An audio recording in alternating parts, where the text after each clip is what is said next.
ਸਤਨਾਮ। ਸਤਿਗੁਰੂ ਗੁਰਦੇਵ ਗੁਰ ਪਿਤਾ ਗੁਰੂ ਮਹਾਦੇਵ ਅਜ ਅੰਮ੍ਰਿਤ ਕਾਲਦਰਸ਼ੀ ਸ੍ਰਿਸ਼ਟੀ ਕਰਤਾ ਵਾਲਮੀਕ ਭਗਵਾਨ ਜੀ ਮਹਾਰਾਜ ਸਹਾਇ। ਸਤਿਗੁਰੂ ਗਿਆਨਨਾਥ ਸਤਿਗੁਰੂ ਹਰਿਨਾਥ ਸਤਿਗੁਰੂ ਮਲਕੀਤਨਾਥ ਸ਼ਬਦ ਗੁਰੂ ਮਹਾਰਾਜ ਸਹਾਇ। ਸੋ ਪਰਮ ਪਿਤਾ ਪਰਮਾਤਮਾ ਸਤਿਗੁਰਾਂ ਦੀ ਅਪਾਰ ਰਹਿਮਤ ਕਿਰਪਾ ਸਦਕਾ ਹਾਜ਼ਰ ਹੋਈ ਸੰਗਤ ਨੂੰ ਕੋਟਨ ਕੋਟ ਪ੍ਰਣਾਮ ਹੈ। ਸੋ ਸਾਧ ਸੰਗਤ ਜੀ ਆਓ ਕੁਝ ਸਮੇਂ ਵਾਸਤੇ ਜੁੜਦੇ ਹਾਂ ਕੱਤਕ ਮਹੀਨੇ ਦੀ ਬਾਣੀ ਦੇ ਨਾਲ ਕਿ ਇੱਥੇ ਪਾਤਸ਼ਾਹ ਸਾਨੂੰ ਕੀ ਸਮਝਾਉਣਾ ਕਰਦੇ ਨੇ। ਤੋ ਇਸ ਤੋਂ ਪਹਿਲਾਂ ਇੱਕ ਮਨ 'ਚ ਵਿਚਾਰ ਉੱਭਰ ਰਿਹਾ ਹੈ ਕੱਲ ਪਰਸੋਂ ਦਾ ਹੀ। ਸੋ ਵਿਚਾਰ ਹੈ ਤਾਂ ਸੱਚਾ ਹੈ, ਪਰ ਆਪ ਨੂੰ ਪਤਾ ਕਿ ਸੱਚੀ ਗੱਲ ਜਿਹੜੀ ਹੈ ਹਮੇਸ਼ਾ ਹੀ ਕੜਵੀ ਹੁੰਦੀ ਹੈ, ਸੱਟ ਮਾਰਦੀ ਹੈ। ਤੇ ਜਿਹੜਾ ਤਾਂ ਸੱਟ ਸਹਿ ਗਿਆ ਉਹ ਤਾਂ ਤਰ ਗਿਆ, ਕਰ ਗਿਆ ਪਾਰ ਉਤਾਰਾ। ਤੇ ਜਿਹਨੇ ਸੱਟ ਸਿਆਣੀ ਨਾ ਕੀਤੀ ਉਹਦਾ ਭਾਈ ਡੁੱਬ ਜਾਂਦੇ ਨੇ, ਉਹ ਨਹੀਂ ਫਿਰ ਤਰਦੇ। ਜਿਵੇਂ ਇੱਕ ਚੇਤੇ ਆ ਗਈ ਗੱਲਬਾਤ, ਇੱਕ ਜੀਵ ਦੋ ਪੱਥਰ ਇਕੱਠੇ ਕਰਦਾ ਹੈ ਸੰਗੇ ਮਰਮਰ ਦੇ।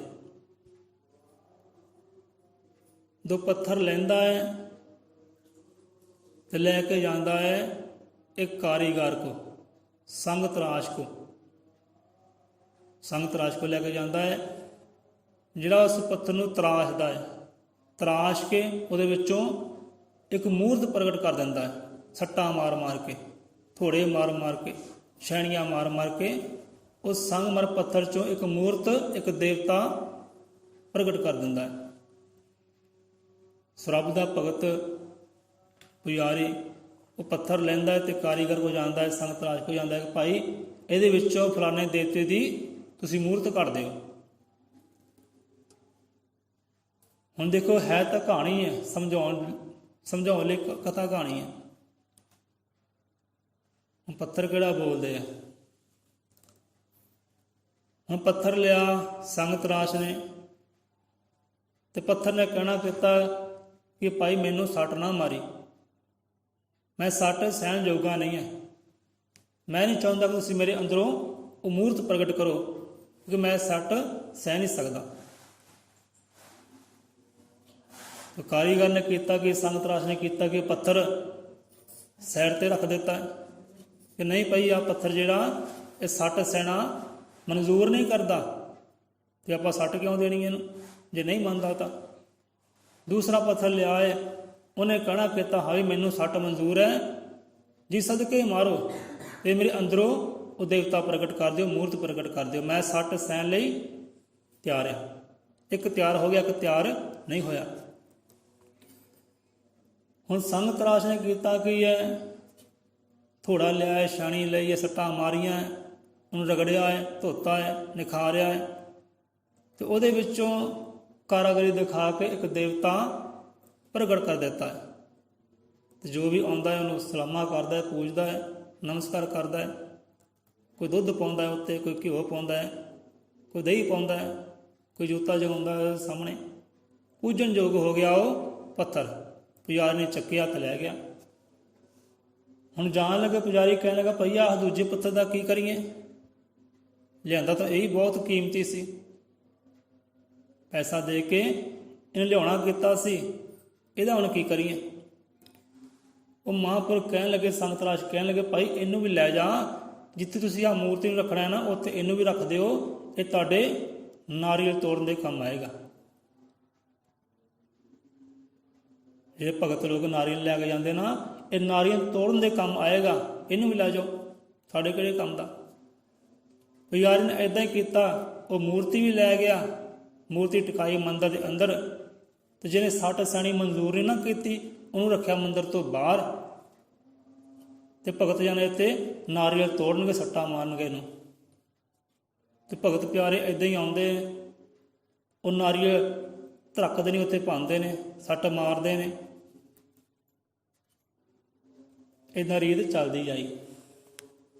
ਹੁਣ ਇਹ ਤੋਂ ਸਿੱਖਿਆ ਕੀ ਮਿਲਦੀ ਹੈ? ਜਿਹਨੇ ਸੱਟ ਸਹਿਣੀ ਕਰ ਲਈ ਸੱਚ ਦੀ, ਗੁਰੂ ਗਿਆਨ ਦੀ, ਜਿਹਨੇ ਸੱਟ ਸਹਿਣੀ ਕਰ ਲਈ ਉਹ ਤਾਂ ਬਣ ਗਿਆ ਦੇਵਤਾ, ਉਹ ਤਾਂ ਹੋ ਗਿਆ ਪੂਜਣ ਯੋਗ, ਉਹ ਤਰ ਗਿਆ। ਤੇ ਜਿਹਨੇ ਸੱਟ ਸਹਿਣੀ ਨਾ ਮਨਜ਼ੂਰ ਕੀਤੀ, ਭਾਈ ਮੈਨੂੰ ਸੱਟ ਨਾ ਮਾਰੀ, ਮੇਰੇ ਤੋਂ ਸਹਿ ਨਹੀਂ ਹੋਣੀ, ਜੇ ਨਾ ਕਰਦੇ ਸੱਟ ਸਹਿਣ ਦਿੱਤੋ, ਉਹ ਅੱਜ ਸੱਟਾਂ ਤੇ ਸੱਟਾਂ ਖਾਂਦਾ, ਠੁਕਰਾਂ ਤੇ ਠੁਕਰਾਂ ਖਾਂਦਾ। ਜੋ ਵੀ ਆਉਂਦਾ ਹੈ ਜ਼ੋਰ ਦੇ ਨਾਲ ਤੇ ਨਾਰੀ ਨਾਲ ਮਾਰਦਾ ਹੈ ਤੇ ਸੱਟਾਂ ਸਹਿੰਦਾ ਹੈ, ਭਾਵ ਕਿ ਉਹਨੂੰ ਦੁੱਖ ਹੀ ਸਹਿਣਾ ਪਿਆ। ਜੋ ਵੀ ਆਉਂਦਾ ਉਹਨੂੰ ਦੁੱਖ ਹੀ ਦਿੰਦਾ ਹੈ, ਕਸ਼ਟ ਹੀ ਦਿੰਦਾ ਹੈ, ਉਹਨੂੰ ਕੋਈ ਪੂਜਦਾ ਨਹੀਂ ਹੈ। ਪੱਥਰ ਹੈ ਉਹੀ ਹੈ, ਉਹ ਵੀ ਸੰਗ ਤਰਾਸ਼ ਸੀ, ਸੰਗੇ ਮਰਮਰ ਦਾ ਪੱਥਰ ਸੀ, ਤੇ ਇਹ ਵੀ ਸੰਗੇ ਮਰਮਰ ਦਾ ਪੱਥਰ ਸੀ। ਇੱਕ ਹੋ ਗਿਆ ਪੂਜਣ ਯੋਗ, ਇੱਕ ਹੋ ਗਿਆ ਦੁੱਖੜੇ ਸਹਿਣ ਵਾਸਤੇ, ਕਿ ਤੂੰ ਹੁਣ ਸਹਿ ਦੁੱਖ। ਜਿਹੜਾ ਆਉਂਦਾ ਉਹੀ ਸੱਟ ਮਾਰਦਾ ਤੇ ਚਲਾ ਜਾਂਦਾ ਪੂਜਣ ਯੋਗ।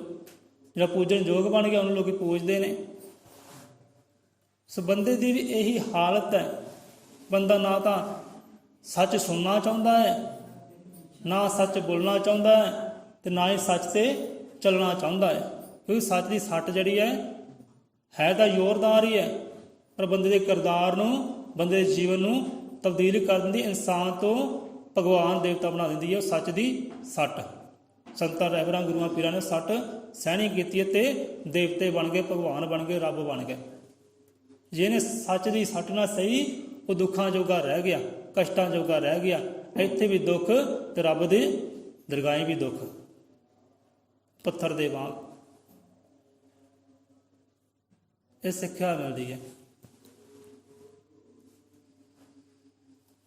ਸਾਡਾ ਵਿਚਾਰ ਸੀ, ਦੇਖੋ, ਇੱਕ ਹੁੰਦੀ ਹੈ ਬੈਂਸ, ਜਿਹਨੂੰ ਆਪਾਂ ਮੱਝ ਕਹਿੰਦੇ ਆ, ਇੱਕ ਹੁੰਦਾ ਹੈ ਸੱਪ। ਹੁਣ ਇੱਕ ਜੀਵ ਬੀਨ ਵਜਾ ਰਿਹਾ ਹੈ, ਯੋਗੀ ਬੀਨ ਵਜਾ ਰਿਹਾ ਹੈ। ਹੁਣ ਵੱਜਦੀ ਬੀਨ ਦੀਆਂ ਤਰੰਗਾਂ ਦਾ ਕਿਤੇ ਅਸਰ ਹੋਏਗਾ? ਕਿਹੜਾ ਮਦਹੋਸ਼ਿਆ ਜਾਏਗਾ? ਕਿਹੜਾ ਸੂਰ ਵਿੱਚ ਟਿਕ ਜਾਏਗਾ? ਮੱਝ ਟਿਕੇਗੀ ਜਾਂ ਸੱਪ ਟਿਕੇਗਾ? ਇਹ ਤੁਸੀਂ ਜਾਣਦੇ ਹੋਵੋਗੇ ਨਾ। ਇਸ ਬੀਨ ਦੀਆਂ ਤਰੰਗਾਂ ਨੂੰ ਦੇਖ ਕੇ, ਮਹਿਸੂਸ ਕਰਕੇ ਮਦਹੋਸ਼ ਕੌਣ ਹੋ ਜਾਂਦਾ ਹੈ? ਆਪਣਾ ਹੋਸ਼ ਕਿਹੜਾ ਗਵਾ ਦਿੰਦਾ ਹੈ? ਮੱਝ ਗਵਾਉਂਦੀ ਆਪਣਾ ਹੋਸ਼ ਜਾਂ ਸੱਪ ਗਵਾਉਂਦਾ ਹੈ? ਸੱਪ ਗਵਾਉਂਦਾ ਹੈ। ਸੱਪ ਬੇਹੋਸ਼ ਹੋ ਜਾਂਦਾ ਹੈ ਉਹ ਤਰੰਗਾਂ ਨੂੰ ਮਹਿਸੂਸ ਕਰਕੇ। ਹੁਣ ਦੇਖੋ, ਸੱਪ ਦੇ ਦੇਖੋ ਕੰਨ ਵੀ ਨਹੀਂ ਹੁੰਦੇ, ਸੱਪ ਦੇ ਕੰਨ ਨਹੀਂ ਹੁੰਦੇ, ਪਰ ਫਿਰ ਵੀ ਉਹ ਬੀਨ ਨੂੰ ਵੇਖਦਿਆਂ ਹੋਇਆਂ, ਬੀਨ ਨੂੰ ਘੁੰਮਦਿਆਂ ਵੇਖਦਿਆਂ ਹੋਇਆਂ, ਉਹ ਜੀਵ ਨੂੰ ਵੇਖਦਿਆਂ ਹੋਇਆਂ ਮਦਹੋਸ਼ ਹੋ ਜਾਂਦਾ ਹੈ ਤੇ ਯੋਗੀ ਦੇ ਵੱਸ 'ਚ ਹੋ ਜਾਂਦਾ ਹੈ। ਤੇ ਯੋਗੀ ਕੀ ਕਰਦਾ ਹੈ? ਉਹਦੇ ਜ਼ਹਿਰ ਵਾਲੇ ਦੰਦ ਕੱਢਦਾ ਹੈ ਤੇ ਗਲ 'ਚ ਪਾ ਕੇ ਆਪਣਾ ਬਣਾ ਕੇ ਚਲੇ ਜਾਂਦਾ। ਕਹਿੰਦੇ ਨਾ ਕਿ ਮੱਝ ਅੱਗੇ ਬੀਨ ਵਜਾਓਗੇ, ਝੋਟੇ ਅੱਗੇ ਬੀਨ ਵਜਾਓਗੇ, ਉਹਨੂੰ ਕੋਈ ਫਰਕ ਨਹੀਂ ਪੈਣ ਵਾਲਾ। ਤੇ ਇਹੋ ਜਿਹੇ ਜੀਵ ਵੀ ਹੁੰਦੇ ਆ, ਇਨਸਾਨ ਵੀ ਇਹੋ ਜਿਹੇ ਹੈ, ਜਿਨ੍ਹਾਂ ਅੱਗੇ ਗਿਆਨ ਦੀਆਂ ਗੱਲਾਂ ਕਰੋ, ਸੰਤਾਂ ਰਹਿਬਰਾਂ ਦੇ ਪ੍ਰਵਚਨਾਂ ਦੀਆਂ ਗੱਲਾਂ ਕਰੋ, ਉਹ ਬ੍ਰਹਮ ਦੀਆਂ ਗੱਲਾਂ ਬਾਤਾਂ ਕਰੋ, ਉਹਨਾਂ 'ਤੇ ਕੋਈ ਅਸਰ ਨਹੀਂ ਪੈਂਦਾ, ਉਹ ਵੱਸ 'ਚ ਨਹੀਂ ਆਉਂਦੇ। ਸਤਿਗੁਰੂ ਬੀਨ ਵਜਾ ਰਹੇ ਨੇ ਆਪਣੇ ਸ਼ਬਦਾਂ ਦੀ, ਬ੍ਰਹਮ ਦੇ ਗਿਆਨ ਦੀ, ਪਰ ਵੱਸ 'ਚ ਕਿਹੜੇ ਆਉਂਦੇ ਨੇ? ਕੋਈ ਵਿਰਲਾ ਹੀ ਆਉਂਦਾ ਹੈ, ਸਾਰੇ ਵੱਸ 'ਚ ਨਹੀਂ ਆਉਂਦੇ, ਨਹੀਂ ਤਾਂ ਸਾਰੇ ਮਨਮਤੀ ਕਰਦੇ ਆ। ਹੁਣ ਦੇਖੋ, ਸੱਪ ਵੱਸ 'ਚ ਆ ਜਾਂਦਾ ਹੈ, ਉਹਦੇ ਕੰਨ ਨਹੀਂ ਹੁੰਦੇ, ਫਿਰ ਵੀ ਵੱਸ 'ਚ ਆ ਜਾਂਦਾ ਹੈ। ਮੱਝ ਦੇ ਕੰਨ ਵੀ ਹੈ, ਝੋਟਿਆਂ ਦੇ ਕੰਨ ਵੀ ਹੈ, ਉਹ ਸੁਣਦੇ ਵੀ ਹੈ, ਉਹ ਵੱਸ 'ਚ ਫੇਰ ਨਹੀਂ ਆਉਂਦੇ। ਉਸ ਸਮਾਂ ਅੱਗੋਂ ਭੂਤਰਦੇ ਹੈ, ਕਿੱਲਾ ਤੜਾਈਆਂ ਤੇ ਭੱਜੀਆਂ ਦੌੜੀਆਂ, ਉਹ ਅੱਗੇ ਭੂਤਰਦੇ ਆ। ਤੇ ਇਹੋ ਜਿਹੇ ਜੀਵ ਵੀ ਹੁੰਦੇ ਆ, ਜਿਹਦੇ ਅੱਗੇ ਸੱਚ ਦੀ ਗੱਲ ਰੱਖੋ ਨਾ, ਉਹਨੇ ਦੌੜਨਾ ਹੈ, ਗੁੱਸੇ ਹੋਣਾ, ਲਾਠੀਆਂ ਲੈ ਕੇ ਆਉਣਾ ਉਹਨੇ। ਇੱਦਾਂ ਹੁੰਦੀ ਹੈ। ਹੁਣ ਦੇਖੋ, ਕਹਿੰਦੇ 9 ਨਰਾਤੇ 10ਵਾਂ ਦੁਸਹਿਰਾ ਦੀਵਾਲੀ ਦਾ ਤਿਉਹਾਰ ਨਾ ਹੁੰਦਾ ਜੇ ਰਾਮ ਚੰਦਰ ਦੀ ਰਮਾਇਣ ਨਾ ਹੁੰਦੀ, ਜੇ ਚੌਂ ਯੁਗਾਂ ਦਾ ਅਵਤਾਰੀ ਵਾਲਮੀਕ ਅਵਤਾਰ ਨਾ ਹੁੰਦਾ। ਹੁਣ ਵਿਚਾਰ ਕਰੀਏ, ਇਹ ਗੱਲ ਕਰਨੀ ਸੀ ਆਪਾਂ। ਗੱਲ ਸੱਚੀ ਹੈ, ਪੱਕੀ ਹੈ, ਪਰ ਸੱਟ ਮਾਰੇਗੀ। ਹੁਣ ਦੇਖੋ, ਉਹ ਲੋਕ ਜਿਹੜੇ ਕਹਿੰਦੇ ਸ਼ੇਰਾਂ ਵਾਲੀ ਮਾਈ ਹੈ, ਮਾਤਾ ਹੈ, ਚਲੋ ਠੀਕ ਹੈ, ਤੇ ਬਾਪੂ ਕਿੱਥੇ ਹੈ? ਬਾਪੂ ਕਿੱਥੇ ਲੁਕਿਆ? ਕਿੱਥੇ ਛੁਪਾਇਆ ਉਹਨੂੰ?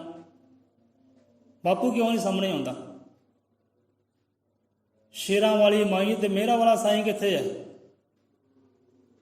ਉਹ ਮੇਰਾ ਵਾਲਾ ਬਾਪੂ ਕਿੱਥੇ, ਪਿਤਾ ਕਿੱਥੇ ਹੈ? ਉਹਨੂੰ ਤਾਂ ਕੋਈ ਸਾਹਮਣੇ ਲਿਆਉਂਦਾ ਹੀ ਨਹੀਂ। ਉਹਨੂੰ ਛੁਪਾਇਆ ਹੋਇਆ ਅੱਜ ਵੀ। ਸ਼ੇਰਾਂ ਵਾਲੀ ਮਾਈ ਹੈ ਤੇ ਮੇਰਾ ਵਾਲਾ ਸਾਈਂ ਅਜੇ ਵੀ ਛੁਪਿਆ ਹੋਇਆ ਹੈ। ਇੱਕ ਗਊ ਕਹਿੰਦੇ ਮਾਤਾ ਹੈ, ਤੇ ਬਾਪੂ ਕਿੱਥੇ ਹੈ ਫਿਰ? ਜੇ ਗਊ ਮਾਤਾ ਹੈ ਤੇ ਬਲਦ ਨੂੰ, ਬੈਲ ਨੂੰ ਬਾਪੂ ਕਿਉਂ ਨਹੀਂ ਮੰਨਿਆ ਜਾਂਦਾ? ਉਹਨੂੰ ਫਿਰ ਬਾਪੂ ਮੰਨੋ।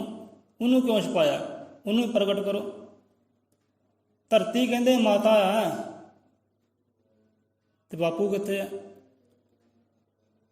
ਜਿਹੜਾ ਅਸਮਾਨ ਬਾਪੂ ਹੈ, ਅਸਮਾਨ ਪਿਤਾ ਹੈ। ਬਾਣੀ 'ਚ ਕਹਿੰਦੇ ਅਸਮਾਨ ਪਿਤਾ ਹੈ। ਤੋ ਪਿਤਾ ਨੂੰ ਕਿਉਂ ਛੁਪਾਇਆ? ਉਹਨੂੰ ਵੀ ਪ੍ਰਗਟ ਕਰੋ, ਉਹਨੂੰ ਵੀ ਪੂਜੋ, ਉਹਨੂੰ ਵੀ ਮੰਨੋ। ਹੁਣ ਪਹਿਲਾਂ ਕੌਣ ਹੈ? ਪਹਿਲਾਂ ਮਾਤਾ ਹੈ ਜਾਂ ਪਿਤਾ ਹੈ? ਕਰੀਏ ਵਿਚਾਰ, ਲਈਏ ਮਤ ਗੁਰਾਂ ਤੋਂ। ਪਹਿਲਾਂ ਭਾਈ ਮਾਤਾ ਨਹੀਂ ਹੈ, ਪਹਿਲਾਂ ਪਿਤਾ ਪਰਮੇਸ਼ਵਰ ਹੈ, ਪਰਮ ਪਿਤਾ ਹੈ। ਪਹਿਲਾਂ ਪਿਤਾ ਹੈ, ਫਿਰ ਮਾਤਾ ਹੈ। ਮਾਵਾਂ ਠੰਡੀਆਂ ਛਾਵਾਂ ਕੌਣ ਕਰੇ? ਚਲੋ ਠੀਕ ਹੈ। ਹੁਣ ਛਾਂ ਕਿੱਥੋਂ ਪੈਦਾ ਹੁੰਦੀ ਹੈ? ਪਹਿਲਾਂ ਰੁੱਖ ਹੋਵੇਗਾ ਤੇ ਫਿਰ ਹੀ ਛਾਂ ਹੋਏਗੀ ਨਾ। ਪਹਿਲਾਂ ਰੁੱਖ ਖੜਿਆ ਹੁੰਦਾ ਹੈ ਤੇ ਫਿਰ ਜਾ ਕੇ ਛਾਂ ਹੁੰਦੀ ਹੈ। ਛਾਂ ਜਿਹੜੀ ਹੈ ਮਾਂ ਹੈ, ਤੇ ਪਿਤਾ ਕਿਹੜਾ ਆ? ਬਾਪੂ ਕਿਹੜਾ? ਉਹ ਬੋੜ ਹੈ, ਉਹ ਰੁੱਖ ਹੈ। ਰੁੱਖ ਹੈ ਤਾਂ ਛਾਂ ਹੈ, ਜੇ ਰੁੱਖ ਨਹੀਂ ਤਾਂ ਛਾਂ ਕਿੱਥੋਂ ਹੈ? ਇੱਦਾਂ ਹੀ ਉਹ ਪਿਤਾ ਪਰਮੇਸ਼ਵਰ ਅਕਾਲ ਪੁਰਖ ਕਰਤਾ ਪੁਰਖ ਹੈ। ਪਹਿਲਾਂ ਪਿਤਾ ਪਰਮੇਸ਼ਵਰ ਹੈ, ਫਿਰ ਮਾਂ ਹੈ। ਮਾਤਾ ਨੂੰ ਪੂਜਦੇ ਆ, ਮੰਨਦੇ ਆ, ਜਗਤ ਜਨਨੀ ਹੈ, ਠੀਕ ਹੈ। ਕਿਉਂਕਿ ਅੱਜ ਵੀ ਕਿਹਾ ਜਾਂਦਾ ਕਿ ਬੱਚਿਆਂ ਦੀ ਦੇਖ ਰੇਖ ਸੰਭਾਲ ਮਾਂ ਕਰਦੀ ਹੈ। ਇਹ ਮਾਂ ਦਾ ਧਰਮ ਹੈ, ਮਾਂ ਦਾ ਕਰਮ ਹੈ। ਸਹੀ ਬਾਤ ਹੈ। ਤੇ ਪਿਤਾ, ਜੇ ਮਾਂ ਪੂਜਣ ਯੋਗ ਹੈ ਤੇ ਪਿਤਾ ਨੂੰ ਕਿਉਂ ਵਿਸਾਰਦੇ ਆ ਆਪਾਂ? ਕਿਉਂ ਭੁੱਲ ਜਾਂਦੇ ਆ ਪਿਤਾ ਪਰਮੇਸ਼ਵਰ ਨੂੰ? ਜੇ ਪਿਤਾ ਪਰਮੇਸ਼ਵਰ ਨੂੰ ਭੁੱਲ ਜਾਂਦੇ ਆ ਤਾਂ ਕੀ ਗੱਲ, ਮਾਂ ਪ੍ਰਸੰਨ ਹੋ ਜਾਏਗੀ? ਪਾਰ ਉਤਾਰੇ ਹੋ ਜਾਣਗੇ ਜੀਵਨ ਦੇ? ਨਹੀਂ ਹੋਣਗੇ। ਸੋ ਪਿਤਾ ਨੂੰ ਵੀ ਭਾਈ ਪ੍ਰਗਟ ਕਰੋ। ਮਾਂ ਨਾ ਕਰ ਲਾਓ, ਪਿਤਾ ਨੂੰ ਵੀ ਪ੍ਰਗਟ ਕਰੋ। ਬਾਪੂ ਵੀ ਕਹਿਣਾ ਕਰੋ ਕਿਤੇ।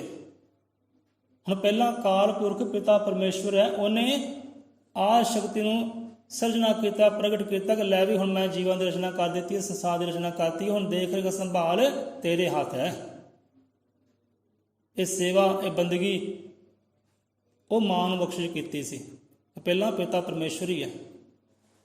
ਮਾਂ ਨੂੰ ਮੰਨੋ, ਮਾਂ ਨੂੰ ਪੂਜੋ, ਪਰ ਪਿਤਾ ਪਰਮੇਸ਼ਵਰ ਨੂੰ ਗੁਪਤ ਨਾ ਰੱਖੋ, ਉਹਨੂੰ ਵੀ ਪ੍ਰਗਟ ਕਰੋ, ਉਹਨੂੰ ਵੀ ਪੂਜੋ। ਹੁਣ ਕਹਿੰਦੇ 9 ਨਰਾਤੇ 10ਵਾਂ ਦੁਸਹਿਰਾ ਦੀਵਾਲੀ ਦਾ ਤਿਉਹਾਰ ਨਾ ਹੁੰਦਾ, ਰਾਮ ਚੰਦਰ ਦੀ ਰਮਾਇਣ ਨਾ ਹੁੰਦੀ, ਜੇ ਵਾਲਮੀਕੀ ਅਵਤਾਰ ਨਾ ਹੁੰਦਾ। ਉਹ ਪਿਤਾ ਨੂੰ ਕਿਉਂ ਭੁੱਲਦੇ ਆ ਭਾਈ? ਉਹ ਪਿਤਾ ਨੂੰ ਕਿਉਂ ਭੁੱਲ ਜਾਂਦੇ ਆ? ਕਿਉਂ ਵਿਸਾਰ ਦਿੰਦੇ ਆ? ਹੁਣ ਦੇਖੋ, 9 ਨਰਾਤੇ, ਦੁਸਹਿਰਾ, ਦੀਵਾਲੀਆਂ, ਇਹ ਪ੍ਰਮਾਤਮਾ ਵਾਲਮੀਕ ਪਿਤਾ ਪਰਮੇਸ਼ਵਰ ਦੀ ਰਚਨਾ ਹੈ, ਉਹਦੀ ਰਚਨਾ ਹੈ, ਉਹਦੀ ਰਚਨਾ ਹੈ। ਪਰ ਉਹਨੇ, ਪਿਤਾ ਪਰਮੇਸ਼ਵਰ ਨੇ ਆਪਣੀ ਲਿਖਤ ਵਿੱਚ ਇਹ ਨਹੀਂ ਲਿਖਿਆ ਕਿ ਭਾਈ ਤੁਸੀਂ ਹਰ ਸਾਲ ਨਵਰਾਤਰੇ ਮਨਾਉਣੇ ਹੈ, ਭੁੱਖੇ ਪਿਆਸੇ ਰਹਿਣਾ ਹੈ, 9 ਦਿਨ ਸੰਤ ਬਣ ਜਾਣਾ ਹੈ, ਭਗਤ ਬਣ ਜਾਣਾ ਹੈ, ਤੇ ਬਾਅਦ 'ਚ ਫਿਰ ਉਹੀ ਪਿਛਲੀ ਚਾਲ। ਉਹਨਾਂ ਨੇ ਇਹ ਲਿਖਣਾ ਨਹੀਂ ਕੀਤਾ। ਰਚਨਾ ਉਹਨਾਂ ਦੀ ਹੈ। ਇਹ ਦੀਵਾਲੀ ਦੁਸਹਿਰਾ ਉਹਨਾਂ ਦਾ ਰਚਿਆ ਹੋਇਆ ਹੈ, ਪਰ ਉਹਨਾਂ ਨੇ ਇਹ ਲਿਖਣਾ ਨਹੀਂ ਕੀਤਾ ਕਿ ਤੁਸੀਂ ਹਰ ਸਾਲ ਰਾਮ ਦੀ ਜਿੱਦ ਦੇ ਡੰਕੇ ਵਜਾਉਣੇ ਤੇ ਰਾਵਣ ਨੂੰ ਸਾੜਨਾ। ਉਹਨਾਂ ਨੇ ਲਿਖਣਾ ਨਹੀਂ ਕੀਤਾ। ਤੁਸੀਂ ਹਰ ਸਾਲ ਦੀਵਾਲੀਆਂ ਮਨਾਉਣੀਆਂ, ਦੀਪਮਾਲਾ ਕਰਨੀ ਹੈ, ਉਹਨਾਂ ਨੇ ਲਿਖਣਾ ਨਹੀਂ ਕੀਤਾ। ਤੁਸੀਂ ਦੀਵਾਲੀ ਤੇ ਨਸ਼ੇ ਕਰਨੇ ਹੈ, ਜੂਆ ਖੇਡਣਾ ਹੈ, ਰੌਲੇ ਰੱਪੇ ਪਾਉਣੇ ਹੈ, ਇਹ ਉਹਨਾਂ ਨੇ ਲਿਖਣਾ ਨਹੀਂ ਕੀਤਾ। ਕਿੱਦਾਂ ਕਹਿ ਦਈਏ ਅਸੀਂ ਆਪਣੇ ਗੁਰੂ ਦੀ ਸਿੱਖੀ ਤੇ ਚੱਲਦੇ ਆ, ਹੁਕਮ ਤੇ ਚੱਲਦੇ ਆ। ਇੱਥੇ ਇੱਕ ਬੰਦਾ ਕਹਿ ਦਿੰਦਾ ਕਿ ਭਾਈ ਮੈਂ ਵੀ ਰੱਬ ਨੂੰ ਮੰਨਦਾ, ਭਗਵਾਨ ਨੂੰ ਮੰਨਦਾ। ਇੱਦਾਂ ਨਹੀਂ ਮੰਨਿਆ ਜਾਂਦਾ। ਕਹਿਣ ਨੂੰ ਸਾਰੇ ਕਹਿੰਦੇ ਮੈਂ ਰੱਬ ਨੂੰ ਮੰਨਦਾ, ਗੁਰੂਆਂ ਪੀਰਾਂ ਨੂੰ ਮੰਨਦਾ, ਪਰ ਉਹ ਸਤਿਗੁਰੂ ਮਹਾਰਾਜ ਪ੍ਰਮਾਤਮਾ ਇਹ ਨਹੀਂ ਕਹਿੰਦਾ। ਹੁਣ ਇੱਕ ਜਿਹੜਾ ਵਿਕਾਰੀ ਬੰਦਾ ਹੈ ਨਾ, ਪਾਪੀ ਬੰਦਾ ਹੈ, ਠੱਗ ਫਰੇਬੀਆਂ ਕਰਨ ਵਾਲਾ, ਉਹ ਵੀ ਕਹਿੰਦਾ ਮੈਂ ਰੱਬ ਨੂੰ ਮੰਨਦਾ। ਜੇ ਕੋਈ ਚੋਰ ਡਾਕੂ ਹੈ, ਉਹ ਵੀ ਕਹਿੰਦਾ ਮੈਂ ਰੱਬ ਨੂੰ ਮੰਨਦਾ। ਜੇ ਕੋਈ ਨਸ਼ੇੜੀ ਹੈ, ਸ਼ਰਾਬੀ ਹੈ, ਉਹ ਵੀ ਕਹਿੰਦਾ ਮੈਂ ਰੱਬ ਨੂੰ ਮੰਨਦਾ। ਤੇ ਸੰਤ ਭਗਤ ਵੀ ਕਹਿੰਦੇ ਅਸੀਂ ਰੱਬ ਨੂੰ ਮੰਨਦੇ ਹਾਂ। ਰੱਬ ਨੂੰ ਸਾਰੇ ਹੀ ਮੰਨਦੇ ਆ, ਗੁਰੂ ਨੂੰ, ਸੰਤਾਂ ਰਹਿਬਰਾਂ ਨੂੰ ਸਾਰੇ ਮੰਨਦੇ। ਮੰਨਣਾ ਹੁੰਦਾ ਭਾਵ ਕਿ ਆਦਰ ਸਤਿਕਾਰ ਕਰਨਾ। ਕੋਈ ਤਸਵੀਰ ਦੇਖ ਲਈ ਸੰਤਾਂ ਮਹਾਂਪੁਰਖਾਂ ਦੀ, ਪ੍ਰਣਾਮ ਕਰਨਾ। ਕੋਈ ਦਰਗਾਹ ਵੇਖ ਲਈ, ਨਮਸਕਾਰ ਕਰਨਾ, ਪ੍ਰਣਾਮ ਕਰਨਾ। ਇਹਨੂੰ ਕਹਿੰਦੇ ਆਪਾਂ ਇੱਕ ਮੰਨਣਾ, ਕਿ ਉਹ ਸ਼ਕਤੀ ਨੂੰ ਅਸੀਂ ਮੰਨਦੇ ਹਾਂ, ਪੂਜਦੇ ਹਾਂ, ਨਮਸਕਾਰ ਅਦਬ ਸਤਿਕਾਰ ਕਰਦੇ ਹਾਂ। ਪਰ ਅਸਲ ਵਿੱਚ ਮੰਨਣਾ ਕਿਹੜਾ ਹੁੰਦਾ ਹੈ ਕਿ ਮੈਂ ਉਹਨਾਂ ਭਗਵਾਨ ਨੂੰ ਨਹੀਂ ਮੰਨਦਾ, ਮੈਂ ਗੁਰੂ ਪੀਰ ਨੂੰ ਨਹੀਂ ਮੰਨਦਾ, ਮੈਂ ਗੁਰੂ ਪੀਰ ਦੀ ਮੰਨਦਾ ਹਾਂ। ਇਹਨੂੰ ਕਹਿੰਦੇ ਅਸਲ ਮੰਨਣਾ। ਚੋਰ ਡਾਕੂ ਵੀ ਮੰਨਦੇ ਆ ਭਗਵਾਨ ਨੂੰ, ਗੁਰੂ ਪੀਰਾਂ ਨੂੰ ਮੰਨਦੇ ਆ। ਨਸ਼ੇੜੀ ਵੀ ਬੰਦੇ ਲੋਕ ਜਿਹੜੇ ਨਸ਼ੇ ਕਰਦੇ, ਵਿਕਾਰ ਕਰਦੇ, ਲੜਾਈਆਂ ਕਰਦੇ, ਝਗੜੇ ਕਰਦੇ, ਗਾਲੀਆਂ ਗੋਚ ਕਰਦੇ ਆ, ਉਹ ਵੀ ਕਹਿੰਦਾ ਮੈਂ ਰੱਬ ਨੂੰ ਮੰਨਦਾ। ਰੱਬ ਨੂੰ ਸਾਰੇ ਮੰਨਦੇ, ਪਰ ਰੱਬ ਦੀ ਮੰਨਦਾ ਕੋਈ ਨਹੀਂ ਹੈ। ਜਿਹੜੇ ਰੱਬ ਦੀ ਮੰਨਦੇ ਆ ਨਾ, ਗੁਰੂ ਪੀਰ ਦੀ ਮੰਨਦੇ ਆ, ਅਸਲ ਪੁਜਾਰੀ ਜਿਹੜਾ ਮੰਨਣ ਵਾਲੇ ਉਹ ਹੈ। ਹੁਣ ਗੁਰੂ ਵਾਲਮੀਕ ਨੇ ਇਹ ਰਚਨਾ ਨਹੀਂ ਕੀਤੀ ਤੁਸੀਂ ਹਰ ਸਾਲ ਨਵਰਾਤੇ ਮਨਾਓ, ਭੁੱਖੇ ਪਿਆਸੇ ਰਹੋ, ਹਰ ਸਾਲ ਦੁਸਹਿਰੇ ਮਨਾਓ, ਦੀਵਾਲੀਆਂ ਮਨਾਓ, ਇਹ ਰਚਨਾ ਨਹੀਂ ਕੀਤੀ। ਇਹ ਗੱਲਬਾਤ ਸਾਰੀ ਅੰਦਰ ਦੀ ਹੈ ਤੇ ਲਈ ਫਿਰਦੇ ਅਸੀਂ ਬਾਹਰਲੀ। ਸੋ ਅਗਲੇ ਵਾਰ ਆਪਾਂ ਇਹ ਵਿਚਾਰ ਕਰਾਂਗੇ ਨਵਰਾਤਿਆਂ ਉੱਪਰ, ਦੁਸਹਿਰੇ ਉੱਤੇ, ਦੀਵਾਲੀ ਉੱਤੇ, ਕਿਉਂਕਿ ਵਿਚਾਰ ਬਹੁਤ ਲੰਬਾ ਹੈ। ਇਹ ਨਵਰਾਤੇ ਕਿਹਨੇ ਰੱਖੇ ਸੀ ਭਾਈ, ਕਿਉਂ ਰੱਖੇ ਸੀ, ਕਿੱਥੋਂ ਰੀਤ ਚੱਲੀ ਹੈ, ਕਿਹਨਾਂ ਦੇ ਨਵਰਾਤੇ ਰੱਖਦੇ ਆ। ਬੰਦੇ ਨੂੰ ਜਾਣਕਾਰੀ ਹੋਵੇ। ਹੁਣ ਜੋ ਗੁਰੂਆਂ ਪੀਰਾਂ ਦੀ ਸਿੱਖੀ ਹੈ, ਸੰਤਾਂ ਮਹਾਂਪੁਰਖਾਂ ਦੀ ਸਿੱਖੀ ਹੈ, ਉਹ ਤੇ ਆਪਾਂ ਚੱਲਦੇ ਨਹੀਂ ਹੈ। ਤੇ ਜਿਨ੍ਹਾਂ ਨੇ ਇਹ ਧੰਦੇ ਬਣਾ ਲਏ ਆ, ਪਖੰਡ ਬਣਾ ਲਿਆ, ਉਹਨਾਂ ਪਿੱਛੇ ਤੁਰੇ ਫਿਰਦੇ ਆ। ਇਹ ਰਚਨਾ ਪਰਮਾਤਮਾ ਵਾਲਮੀਕ ਦੀ ਹੈ, ਪਰ ਸਾਨੂੰ ਹੁਕਮ ਨਹੀਂ ਕੀਤਾ ਕਿ ਤੁਸੀਂ ਇਹਨਾਂ ਨੂੰ ਹਰ ਸਾਲ ਮਨਾਉਣਾ ਕਰੋ। ਇਹ ਤਿਉਹਾਰ ਸਾਡੇ ਨਹੀਂ ਹੈ, ਇਹ ਦੀਵਾਲੀਆਂ ਸਾਡੀ ਨਹੀਂ ਹੈ, ਵਿਸਾਖੀ ਸਾਡੇ ਨਹੀਂ ਹੈ, ਇਹ ਨਰਾਤੇ ਸਾਡੇ ਨਹੀਂ ਹੈ। ਕਿਹਨਾਂ ਦੇ ਹੈ? ਜਿਨ੍ਹਾਂ ਨੇ ਸਾਡੇ ਤੇ ਉੱਪਰ ਅੱਜ ਤੱਕ ਅਤਿਆਚਾਰ ਹੀ ਕੀਤਾ, ਜ਼ੁਲਮ ਹੀ ਕੀਤਾ, ਅੱਜ ਵੀ ਹੋ ਰਿਹਾ। ਇਹ ਦਿਨ ਉਹਨਾਂ ਦੇ ਹੈ ਭਾਈ, ਉਹਨਾਂ ਦੇ ਰਚਾਈਆਂ ਹੋਈਆਂ ਹੈ ਖੇਡਾਂ ਹੈ, ਧੰਦੇ ਹੈ। ਤਾਂ ਅਸੀਂ ਵੀ ਉਹੀ ਚਾਲ ਫੜੀ ਹੈ। ਜਿਹੜੇ ਸਾਡੇ ਤੇ ਅੱਜ ਵੀ ਜ਼ੁਲਮ ਕਰਦੇ ਨੇ, ਅਤਿਆਚਾਰ ਕਰਦੇ ਨੇ, ਦੀਵਾਲੀਆਂ ਉਹਨਾਂ ਦੀਆਂ ਭਾਈ। ਪਰਮਾਤਮਾ ਵਾਲਮੀਕ ਸਾਨੂੰ ਇਹ ਹੁਕਮ ਨਹੀਂ ਦਿੱਤਾ ਤੁਸੀਂ ਇਹਨਾਂ ਨੂੰ ਚਲਾਉਣਾ ਕਰੋ। ਕਿਤੇ ਵਿਚਾਰ ਕਰਿਓ ਬਹਿ ਕੇ ਮਨ ਦੇ ਨਾਲ, ਪੁੱਛ ਪੜਤਾਲਾਂ ਕਰਿਓ ਸੰਤਾਂ ਮਹਾਂਪੁਰਖਾਂ ਤੋਂ, ਕਿਉਂਕਿ ਸਤਿਗੁਰੂ ਨਾਨਕ ਨੇ ਸਾਨੂੰ ਇਹ ਹੁਕਮ ਨਹੀਂ ਦਿੱਤਾ, ਗੁਰੂ ਰਵਿਦਾਸ ਨੇ ਸਾਨੂੰ ਇਹ ਹੁਕਮ ਨਹੀਂ ਦਿੱਤਾ, ਕਬੀਰ ਦਾਸ ਨੇ ਸਾਨੂੰ ਇਹ ਹੁਕਮ ਨਹੀਂ ਦਿੱਤਾ, ਗੁਰੂ ਗਿਆਨਨਾਥ ਮਹਾਰਾਜ ਸਾਨੂੰ ਇਹ ਹੁਕਮ ਨਹੀਂ ਦਿੱਤਾ। ਉਹਨਾਂ ਨੇ ਕਿਹੜੀਆਂ ਦੀਵਾਲੀਆਂ ਮਨਾਉਣ ਦਾ ਕਿਹਾ ਹੈ? ਉਹਨਾਂ ਨੇ ਅੰਦਰਲੇ ਦੀਪਕ ਨੂੰ, ਅੰਦਰਲੀ ਜੋਤ ਨੂੰ ਜਗਾਉਣ ਦਾ ਕਹਿਣਾ ਕੀਤਾ ਹੈ। ਉਸ ਜੋਤ ਅਸੀਂ ਜਗਾਉਣੀ ਕਰਦੇ ਨਹੀਂ ਹੈ, ਉਧਰ ਧਿਆਨ ਹੈ ਨਹੀਂ ਗਾ। ਅਸਲ ਦੀਵਾਲੀ ਜਿਹੜੀ ਉਹ ਅੰਦਰ ਦੀ ਹੈ। ਕਿਤੇ ਵਿਚਾਰ ਕਰਾਂਗੇ ਆਪਾਂ ਗਹਿਰਾਈ 'ਚ ਜਾ ਕੇ। ਅਸਲ ਦੁਸਹਿਰਾ ਜਿਹੜਾ ਉਹ ਅੰਦਰਲਾ ਹੈ। ਦੁਸਹਿਰਾ ਕਿਹਨੂੰ ਕਹਿੰਦੇ ਆ? ਵਿਜੇ ਦਸ਼ਮੀ। ਅਸਲ 'ਚ ਉਹਨੂੰ ਵਿਜੇ ਦਸ਼ਮੀ ਕਹਿੰਦੇ ਹੈ। ਹੁਣ ਵਿਜੇ ਕਿਤੇ ਹਾਸਲ ਕਰਨੀ, ਫਤਿਹ ਕਿਤੇ ਹਾਸਲ ਕਰਨੀ ਹੈ, ਇਹ ਗੱਲ ਸਾਰੀ ਅੰਦਰ ਦੀ ਹੈ। ਹੁਣ ਨਵਰਾਤੇ ਜਿਹੜੇ ਇਹ ਸ਼ਕਤੀਆਂ ਹੈ, ਕਿਹੜੀਆਂ ਸ਼ਕਤੀਆਂ ਨੂੰ ਪ੍ਰਗਟ ਕਰਨ ਦਾ ਉਹਨਾਂ ਮਹਾਂਪੁਰਖਾਂ ਨੇ ਕਹਿਣਾ ਕੀਤਾ ਹੈ? ਉਹ ਸ਼ਕਤੀਆਂ ਅੰਦਰਲੀਆਂ ਹੈ, ਬਾਹਰਲੀਆਂ ਨਹੀਂ ਹੈ। ਗੱਲ ਸਾਰੀ ਅੰਦਰਲੀ ਹੈ ਤੇ ਬੰਦੇ ਬਾਹਰ ਹੀ ਦੌੜੇ ਫਿਰਦੇ ਆ। ਹੁਣ ਜਗਰਾਤੇ ਹੋਣਗੇ, ਜਾਗਰਣ ਕਹਿੰਦੇ ਜਾਗ, ਅਸੀਂ ਬਾਹਰੋਂ ਜਾਗ ਲੈਂਦੇ ਹਾਂ, ਬਾਹਰੋਂ ਤਾੜੀਆਂ ਵਜਾਈਆਂ, ਗਾਉਣੇ ਕੀਤੇ, ਹੱਸ ਖੇਡ ਲਿਆ, ਲੈ ਕੋਈ ਮਹਾਦੇਵ ਬਣ ਗਿਆ, ਕੋਈ ਪਾਰਵਤੀ ਬਣ ਗਿਆ, ਹੱਸ ਖੇਡ ਕੇ ਸਮਾਂ ਗੁਜ਼ਾਰ ਲਿਆ, ਬਾਹਰੋਂ ਜਾਗ ਲਿਆ ਸਾਰੀ ਰਾਤ, ਤੇ ਅੰਦਰੋਂ ਫਿਰ ਸੁੱਤੇ ਦੇ ਸੁੱਤੇ ਹੀ ਆ। ਮਹਾਂਪੁਰਖਾਂ ਨੇ ਗੱਲ ਕੀਤੀ ਹੈ, ਅੰਦਰੋਂ ਜਾਗਣ ਦੀ ਗੱਲ ਕੀਤੀ ਹੈ ਕਿ ਅੰਦਰੋਂ ਜਾਗ, ਸੋਚ ਸਮਝ ਕਰ। ਅੱਜ ਕਹਿੰਦੇ ਭਾਈ ਜਗਰਾਤਾ ਹੈ, ਕਿਸੇ ਨੇ ਨਸ਼ਾ ਨਹੀਂ ਕਰਨਾ, ਸਾਡੇ ਘਰ ਸ਼ਰਾਬ ਪੀ ਕੇ ਨਹੀਂ ਆਉਣਾ, ਲੜਾਈਆਂ ਝਗੜੇ ਨਹੀਂ ਕਰਨੇ, ਨਵਰਾਤੇ ਚੱਲ ਰਿਹਾ ਭਾਈ, ਧੀ ਧਿਆਣੀ ਨਵਰਾਤੇ ਰੱਖੇ ਹੈ, ਪਿਤਾ ਨੂੰ ਕਹਿੰਦੀ ਹੈ ਪਿਤਾ ਸ਼ਰਾਬ ਪੀ ਕੇ ਨਹੀਂ ਆਉਣਾ। ਹੁਣ ਜਾਗਰਣ ਇਹ ਅੰਦਰ ਦੀ ਗੱਲ ਹੈ, ਅੰਦਰੋਂ ਜਾਗ, ਸੋਝੀ ਕਰ, ਕੀ ਤੂੰ ਖਾਣਾ ਹੈ, ਕੀ ਤੂੰ ਪੀਣਾ ਹੈ, ਕੀ ਹੰਡਾਉਣਾ ਹੈ, ਨਸ਼ੇ ਕਰਨੇ ਹੈ ਜਾਂ ਉਹ ਨਾਮ ਖੁਮਾਰੀ ਨੂੰ ਧਾਰਨ ਕਰਨਾ ਹੈ ਅੰਦਰ, ਇਹ ਵਿਚਾਰ ਕਰ। ਇੱਥੋਂ ਜਾਗ, ਇੱਥੋਂ ਜਾਗਣ ਦੀ ਗੱਲ ਕੀਤੀ ਹੈ, ਅੱਖਾਂ ਖੋਲ੍ਹਣ ਦੀ ਗੱਲ ਨਹੀਂ ਕੀਤੀ। ਬਾਹਰ ਅੱਖਾਂ ਖੋਲ੍ਹੀਆਂ, ਬਾਹਰੋਂ ਜਾਗ ਲਏ ਸਾਰੀ ਰਾਤ ਤੇ ਹੋ ਗਿਆ ਜਾਗਰਣ, ਇੱਦਾਂ ਦੀ ਗੱਲਬਾਤ ਨਹੀਂ ਹੈ। ਆਪਾਂ ਫਿਰ ਕਿਤੇ ਵਿਚਾਰ ਕਰਾਂਗੇ। ਆ ਜਾਂਦੇ ਹਾਂ, ਸੋ 9 ਨਰਾਤੇ 10ਵਾਂ ਦੁਸਹਿਰਾ ਦੀਵਾਲੀ ਦਾ ਤਿਉਹਾਰ ਨਾ ਹੁੰਦਾ ਜੇ ਰਾਮ ਚੰਦਰ ਦੀ ਰਮਾਇਣ ਨਾ ਹੁੰਦੀ, ਜੇ ਵਾਲਮੀਕੀ ਅਵਤਾਰ ਨਾ ਹੁੰਦਾ। ਇਹ ਸਾਰੀ ਰਚਨਾ ਉਹਦੀ ਹੈ, ਪਰ ਸਾਨੂੰ ਕਿਤੇ ਵੀ ਉਹਨਾਂ ਨੇ ਇਹ ਹੁਕਮਨਾਮਾ ਨਹੀਂ ਦਿੱਤਾ ਕਿ ਤੁਸੀਂ ਉਹਨੂੰ ਚਲਾਉਣਾ ਕਰੋ, ਹਰ ਸਾਲ ਹੀ ਇਹ ਕਰੋ। ਸਾਲ ਬਾਅਦ ਭਗਤ ਬਣ ਜਾਓ, ਦਾਸ ਬਣ ਜਾਓ, ਸੇਵਕ ਬਣ ਜਾਓ, ਨਹੀਂ। ਸਾਲ ਬਾਅਦ ਫਤਿਹ ਵੱਲ ਨੂੰ ਤੁਰੋ, ਜਿੱਤ ਵੱਲ ਨੂੰ ਤੁਰੋ। ਸਾਲ ਬਾਅਦ ਅੰਦਰਲੇ ਦੀਪਕ ਨੂੰ ਜਲਾਉਣਾ ਕਰੋ। ਇਹ ਸਾਲਾਂ ਬਾਅਦ ਦੀ ਸਾਰੀ ਗੱਲ ਹੈ। 9 ਦਿਨ ਭਗਤ ਬਣ ਗਏ, ਬਾਅਦ ਫਿਰ ਉਹੀ ਵਿਕਾਰੀ ਕਰਮ। ਗੱਲਾਂ ਸਾਰੀਆਂ ਅੰਦਰ ਦੀਆਂ ਨੇ, ਪਰ ਬੰਦਾ ਬਾਹਰ ਹੀ ਤੁਰਿਆ ਫਿਰਦਾ। ਸੋ ਭਗਤ ਜਨਾਂ ਦੇ ਅੰਗ ਸੰਗ ਰਹਿੰਦੇ, ਕਰਨ ਸਦਾ ਉਪਕਾਰ ਸਤਿਗੁਰੂ, ਸ਼ਬਦ ਰੂਪ ਵਿੱਚ ਹਰ ਥਾਂ ਪਹੁੰਚੇ ਪਾਉਣਾ ਦੇ ਅਸਵਾਰ ਸਤਿਗੁਰੂ। ਸੋ ਕੱਤਕ ਮਾਂ ਦੀ ਬਾਣੀ ਤੇ ਆ ਜਾਂਦੇ ਆ। ਸੋ ਕੱਲ੍ਹ ਹੀ ਆਪਾਂ ਵਿਚਾਰ ਕੀਤੇ ਸਨ, ਉੱਥੇ ਸ਼ਬਦ ਆਏ ਸਨ ਕਿ ਬਿਨਾਂ ਕੰਨਾਂ ਤੋਂ ਹਰ ਗੱਲ ਸੁਣਦੇ ਸਾਧੂ ਸੰਤ ਪ੍ਰਭੂ ਦੇ ਦਾਸ, ਬਿਨ ਚਰਨਾਂ ਤੋਂ ਤੁਰ ਕੇ ਪਹੁੰਚੇ ਭਗਤ ਜਨਾਂ ਜਗਿਆਸੂਆਂ ਪਾਸ। ਕੱਲ੍ਹ ਹੀ ਆਪਾਂ ਵਿਚਾਰ ਕੀਤੀ ਸੀ ਕਿ ਸੰਤ ਮਹਾਂਪੁਰਖ, ਉਹਨਾਂ ਨੂੰ ਪੈਰਾਂ ਦੀ ਲੋੜ ਨਹੀਂ ਹੈ, ਉਹ ਸੁਰਤੀ ਰਾਹੀਂ ਪੌਣਾ 'ਤੇ ਸਵਾਰ ਹੋ ਕੇ ਆਪਣੇ ਭਗਤ ਜਨਾਂ ਕੋਲ ਪਹੁੰਚ ਜਾਂਦੇ ਨੇ। ਸੋ ਅਗਲੇ ਅੰਗਾਂ ਵਿੱਚ ਦੇਖੋ ਉਹੀ ਗੱਲ ਆਈ ਹੈ, ਪੌਣ 'ਤੇ ਅਸਵਾਰ ਹੋ ਕੇ ਭਗਤਾਂ ਕੋਲ ਪਹੁੰਚਣ ਦੀ ਗੱਲ ਆਈ ਹੈ। ਤੇ ਭਗਤ ਜਨਾਂ ਦੇ ਅੰਗ ਸੰਗ ਰਹਿੰਦੇ, ਕਰਨ ਸਦਾ ਉਪਕਾਰ ਸਤਿਗੁਰੂ, ਸ਼ਬਦ ਰੂਪ ਵਿੱਚ ਹਰ ਥਾਂ ਪਹੁੰਚੇ ਪਾਉਣਾ ਦੇ ਅਸਵਾਰ ਸਤਿਗੁਰੂ।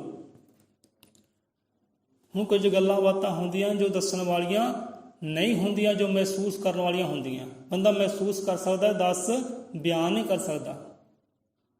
ਕਿੱਦਾਂ ਪਾਤਸ਼ਾਹ, ਕਿੱਦਾਂ ਪਰਮਾਤਮਾ ਆਪਣੇ ਭਗਤਾਂ ਕੋਲ ਪਹੁੰਚ ਜਾਂਦਾ ਹੈ, ਕਿੱਦਾਂ ਮਹਿਸੂਸ ਹੁੰਦਾ ਹੈ, ਇਹ ਸਾਰੀਆਂ ਗੱਲਾਂ ਬਾਤਾਂ ਅੰਦਰਲੀਆਂ ਹੈ। ਭਗਤ ਜਨਾਂ ਦੇ, ਆਪਣੇ ਸਿੱਖ ਸੇਵਕਾਂ ਦੇ ਪਰਮਾਤਮਾ ਸਤਿਗੁਰੂ ਸਦਾ ਹੀ ਅੰਗ ਸੰਗ ਰਹਿੰਦਾ ਹੈ, ਉਹੀ ਜੀ ਮਹਿਸੂਸ ਕਰ ਸਕਦਾ ਹੈ, ਦੂਸਰਾ ਨਹੀਂ ਕਰੇਗਾ। ਭਗਤ ਜਨਾਂ ਦੇ ਅੰਗ ਸੰਗ ਰਹਿੰਦੇ, ਕਰਨ ਸਦਾ ਉਪਕਾਰ ਸਤਿਗੁਰੂ, ਸ਼ਬਦ ਰੂਪ ਵਿੱਚ ਹਰ ਥਾਂ ਪਹੁੰਚਣ। ਹੁਣ ਕਿਹੜਾ ਸਤਿਗੁਰੂ ਜਿਹੜਾ ਉਪਕਾਰ ਕਰਦਾ ਹੈ, ਭਲਾ ਕਰਦਾ ਹੈ, ਰੱਖਿਆ ਸੰਭਾਲ ਕਰਦਾ ਆਪਣੇ ਜੀਵ ਦੀ, ਆਪਣੇ ਭਗਤ ਦੀ, ਉਹ ਹੈ ਸ਼ਬਦ ਗੁਰੂ। ਕਿੱਦਾਂ ਸਤਿਗੁਰੂ ਹਰ ਥਾਂ ਪਹੁੰਚ ਜਾਂਦੇ ਨੇ ਆਪਣੇ ਜੀਵ ਦੇ ਕੋਲ, ਭਗਤ ਕੋਲ? ਕਿਉਂਕਿ ਅਸਲ ਵਿੱਚ ਗੁਰੂ ਜਿਹੜਾ ਸਤਿਗੁਰੂ ਹੈ, ਉਹ ਦੇਹ ਨਹੀਂ ਹੈ, ਸਰੀਰ ਨਹੀਂ ਹੈ। ਸਰੀਰ ਸਾਨੂੰ ਗਿਆਨ ਨਹੀਂ ਦਿੰਦਾ, ਸਰੀਰ ਸਾਨੂੰ ਰਾਹ ਨਹੀਂ ਦਿਖਲਾਉਂਦਾ ਸੱਚ ਦਾ, ਹੱਕ ਦਾ। ਇਹ ਸਾਰੀ ਕਰਨੀ ਜਿਹੜੀ ਹੈ ਸ਼ਬਦ ਦੀ ਹੈ। ਸ਼ਬਦ ਸਾਨੂੰ ਸੋਝੀ ਦਿੰਦਾ ਹੈ, ਸ਼ਬਦ ਸਾਨੂੰ ਗਿਆਨ ਦਿੰਦਾ ਹੈ। ਤੇ ਸ਼ਬਦ ਰੂਪ ਵਿੱਚ ਪਰਮਾਤਮਾ, ਸ਼ਬਦ ਰੂਪ ਵਿੱਚ ਗੁਰੂ ਹਰ ਥਾਂ ਹਾਜ਼ਰ ਨਾਜ਼ਰ, ਕਿਸੇ ਕੋਨੇ 'ਚ ਬੰਦਾ ਚੱਲ ਜਾਏ, ਕਿਉਂਕਿ ਸ਼ਬਦ ਧਾਰਨ ਕੀਤਾ ਜੀਵ ਨੇ ਆਪਣੇ ਅੰਦਰ। ਜੇ ਉਹਦੇ ਅੰਦਰ ਸ਼ਬਦ ਗੁਰੂ ਹੈ ਤੇ ਸ਼ਬਦ ਗੁਰੂ ਵਿੱਚ ਸਤਿਗੁਰੂ ਪਰਮਾਤਮਾ ਹਰ ਥਾਂ ਹਾਜ਼ਰ ਨਾਜ਼ਰ, ਜਿੱਥੇ ਵੀ ਜੀਵ ਉਹ ਪਹੁੰਚ ਜਾਏ ਉੱਥੇ ਹੀ ਹੈ। ਕਹਿੰਦੇ ਨੇ ਸ਼ਬਦ ਰੂਪ ਵਿੱਚ ਹਰ ਥਾਂ ਪਹੁੰਚਣ, ਕਿਉਂਕਿ ਸਤਿਗੁਰਾਂ ਦੀ ਪਰਮਾਤਮਾ ਦੀ ਦੇਹ ਉੱਥੇ ਨਹੀਂ ਪਹੁੰਚਦੀ, ਉੱਥੇ ਸ਼ਬਦ ਰਾਹੀਂ ਪੌਣਾ ਤੇ ਸਵਾਰ ਹੋ ਕੇ ਪ੍ਰਮਾਤਮਾ ਸਤਿਗੁਰੂ ਆਪ ਹੀ ਪਹੁੰਚ ਜਾਂਦਾ, ਕਿਉਂਕਿ ਸ਼ਬਦ ਵਿੱਚ ਹੀ ਰਮਿਆ ਹੋਇਆ, ਸ਼ਬਦ ਵਿੱਚ ਹੀ ਸਮਾਇਆ ਹੋਇਆ। ਉਹ ਹਰ ਥਾਂ ਹਾਜ਼ਰ ਨਾਜ਼ਰ, ਜਿੱਥੇ ਉਹਨੂੰ ਯਾਦ ਕਰੇ ਸਤਿਗੁਰੂ ਉੱਥੇ ਹੀ ਹੈ, ਅੰਗ ਸੰਗ ਹੀ ਹੈ ਸ਼ਬਦ ਰੂਪ ਵਿੱਚ। ਕਰਨ ਸਦਾ ਉਪਕਾਰ ਸਤਿਗੁਰੂ। ਦੇਖੋ ਸੰਤ ਆਏ ਨੇ ਸੰਸਾਰ ਤੇ, ਗੁਰੂ ਪੀਰ ਅਵਤਾਰ ਆਏ ਨੇ, ਉਹਨਾਂ ਨੇ ਸੰਸਾਰ ਦਾ ਭਲਾ ਹੀ ਲੋਚਿਆ ਹੈ, ਸੱਚ ਦਾ ਮਾਰਗ ਹੀ ਦਿਖਾਇਆ ਹੈ ਕਿ ਭਾਈ ਆਹ ਸੱਚ ਦਾ ਮਾਰਗ ਹੈ, ਇਹ 'ਤੇ ਚੱਲਣਾ ਕਰ ਲਓ। ਆਹ ਭਲੇ ਦਾ ਮਾਰਗ ਹੈ ਤੇਰੇ ਵਾਸਤੇ, ਇਹ 'ਤੇ ਚੱਲਣਾ ਕਰ ਲਓ। ਉਹਨਾਂ ਨੇ ਉਪਕਾਰ ਹੀ ਕੀਤਾ ਹੈ ਸਭ ਜੀਵਾਂ ਦਾ, ਸਭਨਾਂ ਨੂੰ ਤਾਰਨ ਉਭਾਰਨ ਵਾਸਤੇ ਸੰਤ ਲੋਕ ਆਏ ਨੇ, ਗੁਰੂ ਪੀਰ ਸੰਤ ਤਾਰਨ ਵਾਸਤੇ ਆਏ ਨੇ। ਪੁਕਾਰ ਕੀਤਾ ਉਹਨਾਂ ਸਾਰੀ ਉਮਰ, ਰਹਿੰਦੇ ਸਵਾਸਾਂ ਤੱਕ ਉਪਕਾਰ ਹੀ ਕੀਤਾ ਹੈ, ਭਲਾ ਹੀ ਲੋਚਿਆ ਸਾਰਿਆਂ ਦਾ। ਪਰਮਾਤਮਾ ਜੋਤ ਵਿੱਚ ਵੀ ਸਮਾ ਗਏ, ਸਮਾਉਣ ਤੋਂ ਬਾਅਦ ਵੀ ਉਹ ਭਲਾਈ ਕਰ ਰਹੇ ਨੇ, ਜਿੱਥੇ ਕੋਈ ਚੇਤੇ ਕਰਦਾ ਉੱਥੇ ਹਾਜ਼ਰ ਨਾਜ਼ਰ ਹੁੰਦੇ ਨੇ। ਹੁਣ ਦੇਖੋ ਉਪਕਾਰ ਵਾਲੀ ਗੱਲ ਹੈ, ਇੱਦਾਂ ਹੀ ਇੱਕ ਸੰਤ ਲੋਕ ਨਗਰ ਵਿੱਚ ਜਾਂਦੇ ਨੇ, ਸਤਸੰਗ ਕਰਦੇ ਨੇ, ਸਤਸੰਗ ਦੇ ਭੋਗ ਪਾਏ ਗਏ, ਪ੍ਰਵਚਨ ਹੋਏ, ਸਿੱਖੀ ਦਿੱਤੀ, ਗਿਆਨ ਬਖਸ਼ਿਸ਼ ਕੀਤਾ ਸੰਤਾਂ ਮਹਾਂਪੁਰਖਾਂ ਨੇ। ਤਾਂ ਉੱਥੋਂ ਦੇ ਜੋ ਪਿੰਡ ਦੇ ਮੁੱਖ ਇਨਸਾਨ ਸੀ, ਭਾਵ ਕਿ ਸਰਪੰਚ ਸੀ, ਉਹ ਮੈਕ ਤੇ ਆਏ, ਕਹਿਣਾ ਕੀਤਾ ਸਾਡੇ ਸੰਤ ਜੀ ਬੜੇ ਹੀ ਪਰਉਪਕਾਰੀ ਹੈ, ਬੜੇ ਹੀ ਉਪਕਾਰੀ ਹੈ। ਸਿਫਤਾਂ ਕਰ ਲਗੇ ਸੰਤਾਂ ਦੀਆਂ, ਪਰਉਪਕਾਰ ਕਹਿ ਕੇ, ਪਰਉਪਕਾਰੀ ਕਹਿ ਕੇ।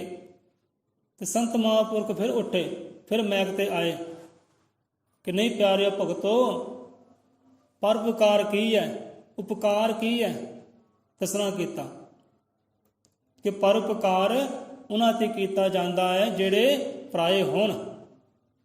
ਅਸੀਂ ਪ੍ਰਮਾਤਮਾ ਦੇ ਹਾਂ, ਪ੍ਰਮਾਤਮਾ ਸਾਡਾ ਹੈ, ਤੇ ਜੋ ਵੀ ਪ੍ਰਮਾਤਮਾ ਜੀਵ ਹੈ ਨਾ, ਉਹ ਸਾਡੇ ਹੀ, ਸਾਰੇ ਸਾਡੇ ਹੈ, ਸਾਡੇ ਆਪਣੇ। ਅਤੇ ਆਪਣਿਆਂ 'ਤੇ ਉਪਕਾਰ ਨਹੀਂ ਕੀਤਾ ਜਾਂਦਾ, ਆਪਣਿਆਂ 'ਤੇ ਪਰਉਪਕਾਰ ਨਹੀਂ ਕੀਤਾ ਜਾਂਦਾ,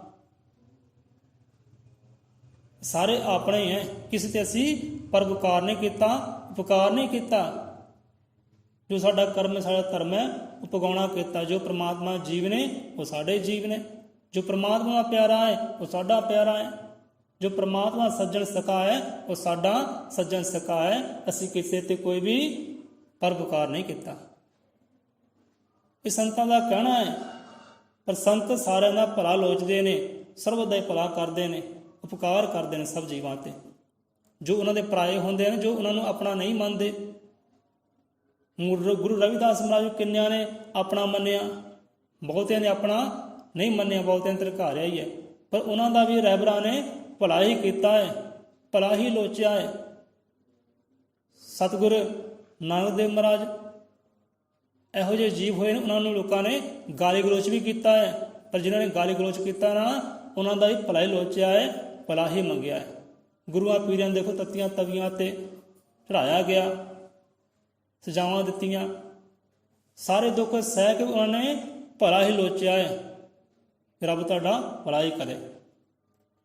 ਇੱਦਾਂ ਦੇ ਨੇ ਸੰਤ ਮਹਾਂਪੁਰਖ, ਭਗਤ ਜਨਾਂ ਦੇ ਅੰਗ ਸੰਗ ਰਹਿੰਦੇ, ਕਰਨ ਸਦਾ ਉਪਕਾਰ ਸਤਿਗੁਰੂ। ਉਹ ਹਰ ਵੇਲੇ ਭਲਾ ਹੀ ਲੋਚਦੇ ਨੇ, ਭਲਾ ਹੀ ਮੰਗਦੇ ਨੇ ਆਪਣੇ ਭਗਤਾਂ ਵਾਸਤੇ, ਸੇਵਕਾਂ ਵਾਸਤੇ। ਹਰ ਵੇਲੇ ਹੀ ਉਹ ਆਪਣੇ ਭਗਤਾਂ ਦੇ ਅੰਗ ਸੰਗ ਹੀ ਹੈ। ਕਿਹੜੇ ਰੂਪ ਵਿੱਚ ਅੰਗ ਸੰਗ ਹੈ? ਸ਼ਬਦ ਰੂਪ ਵਿੱਚ ਅੰਗ ਸੰਗ ਹੈ। ਕੋਈ ਸ਼ਬਦ ਸਾਡੇ ਅੰਦਰ ਹੈ, ਉਹ ਗੁਰੂ ਸਾਡੇ ਸਮਝ ਲਓ ਅੰਦਰ ਹੀ ਹੈ। ਜੇ ਸਾਡੇ ਅੰਦਰ ਸ਼ਬਦ ਹੈ ਨਾ, ਤਾਂ ਸਾਡੇ ਅੰਦਰ ਗੁਰੂ ਹੀ ਹੈ, ਪ੍ਰਮਾਤਮਾ ਹੀ ਹੈ, ਉਹ ਦੂਰ ਨਹੀਂ ਹੈ। ਜਿੱਥੇ ਜਿਹੜੇ ਮਰਜ਼ੀ ਕੋਨੇ ਚੱਲ ਜਾਏ, ਉੱਥੇ ਹੀ ਗੁਰੂ ਨਾਲ ਹੈ, ਉੱਥੇ ਹੀ ਸਤਿਗੁਰ ਨਾਲ ਹੈ। ਸ਼ਬਦ ਰੂਪ ਵਿੱਚ ਪਹੁੰਚਦੇ ਆ। ਸ਼ਬਦ ਰੂਪ ਵਿੱਚ ਹਰ ਤਾਂ ਪਹੁੰਚਣ ਪਾਉਣਾ ਦੇ ਅਸਵਾਰ ਸਤਿਗੁਰੂ ਆਦਿ ਪੁਰਖ ਦਾਤਾਂ ਦੀ ਕੁੰਜੀ। ਜਿਸ ਬਖਸ਼ੀ ਸਤਿਗੁਰ ਦੇ ਹੱਥ ਮਨ ਇਛੇ ਫਲ ਬਖਸ਼ੀ ਜਾਂਦੇ, ਸਰਬ ਕਲਾ ਸਤਿਗੁਰ ਸਮਰੱਥ। ਕਿ ਆਦਿ ਪੁਰਖ ਦਾਤਾਂ ਦੀ ਕੁੰਜੀ, ਜਿਸ ਬਖਸ਼ੀ ਸਤਿਗੁਰ ਦੇ ਹੱਥ। ਹੁਣ ਜਿੰਨੀਆਂ ਵੀ ਪ੍ਰਮਾਤਮਾ ਦੀਆਂ ਦਾਤਾਂ ਹੈ ਨਾ, ਬਰਕਤਾਂ ਹੈ, ਰਹਿਮਤਾਂ ਹੈ, ਉਹਨਾਂ ਰਹਿਮਤਾਂ ਦੇ ਭਰੇ ਭੰਡਾਰੇ ਦੇ ਕੁੰਜੀਆਂ ਕਿਹਨਾਂ ਕੋਲ ਹੈ? ਸੰਤਾਂ ਕੋਲ ਹੈ, ਗੁਰੂਆਂ ਕੋਲ ਹੈ, ਸਤਿਗੁਰ ਦੇ ਕੋਲ ਹੈ।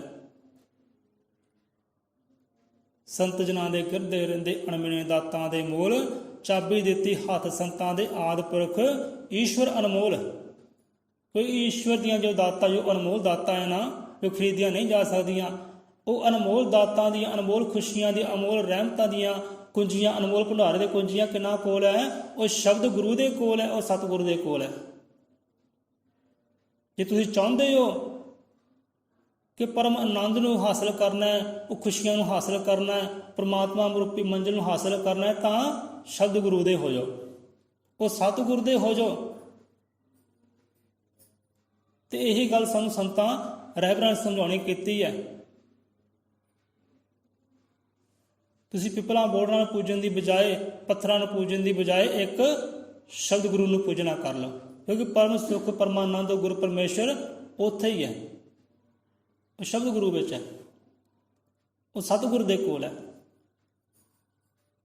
ਕਿ ਆਦਿ ਪੁਰਖ ਦਾਤਾਂ ਦੀ ਕੁੰਜੀ, ਜਿਹੜੀ ਦਾਤਾਂ ਆਦਿ ਪੁਰਖ ਦੇ ਕੋਲ ਹੈ, ਭਾਵ ਕਿ ਪਰਮੇਸ਼ਰ ਕੋਲ ਹੈ। ਜਿਹੜੇ ਖੁਸ਼ੀਆਂ, ਜਿਹੜੇ ਗੁਣ, ਉਹ ਪਰਮਾਤਮਾ ਕੋਲ ਹੈ। ਉਹ ਗੁਣਾਂ ਦੀ ਕੁੰਜੀ ਕਿਹਦੇ ਕੋਲ ਹੈ? ਸਤਿਗੁਰੂ ਦੇ ਕੋਲ ਹੈ। ਉਹ ਕੁੰਜੀ ਕਿਹੜੀ ਹੈ? ਉਹ ਰਹਿਮਤ ਦੀ ਕੁੰਜੀ ਹੈ, ਉਹ ਰਹਿਮਤ ਦੀ ਕੁੰਜੀ ਹੈ ਸਤਿਗੁਰੂ ਦੇ ਕੋਲ। ਉਹ ਰਹਿਮਤ ਦੀ ਕੁੰਜੀ ਸਤਿਗੁਰ ਤੋਂ ਲਈਏ, ਰਹਿਮਤ ਮੰਗੀਏ ਸਤਿਗੁਰ ਤੋਂ, ਤੇ ਭਰੇ ਭੰਡਾਰੇ ਲੁੱਟਲੇ ਕਰ ਲਈਏ।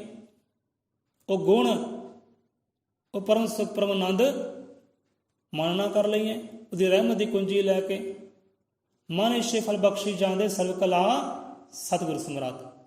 ਜੋ ਵੀ ਤੁਹਾਡੀ ਮਨ ਦੀ ਕਾਮਨਾ ਹੈ ਨਾ, ਮਨ ਦੀ ਇੱਛਾ ਹੈ, ਆਹ ਪ੍ਰਾਪਤ ਕਰਨਾ ਹੈ, ਉਹੀ ਪ੍ਰਾਪਤ ਕਰ ਸਕਦੇ ਹੋ, ਉਹੀ ਤੁਹਾਨੂੰ ਮਿਲੇਗਾ। ਬਸ ਉਹਦੀ ਰਹਿਮਤ ਵਾਲੀ ਕੁੰਜੀ ਲੈ ਲਓ, ਸਤਿਗੁਰ ਦੇ ਹੋ ਜਾਓ। ਉਹ ਸਤਿਗੁਰੂ ਜੋ ਸਰਬ ਕਲਾ ਸਮਰੱਥ ਹੈ, ਸਰਬ ਕਲਾ ਸਮਰੱਥ। ਰਾਵਣ ਹੋਇਆ 16 ਕਲਾ ਸੰਪੂਰਨ ਹੋਇਆ, ਕ੍ਰਿਸ਼ਨ ਹੋਇਆ 16 ਕਲਾ ਸੰਪੂਰਨ ਹੋਇਆ, ਰਾਮਚੰਦਰ ਹੋਇਆ ਉਹ 14 ਕਲਾ ਸੰਪੂਰਨ ਹੋਇਆ।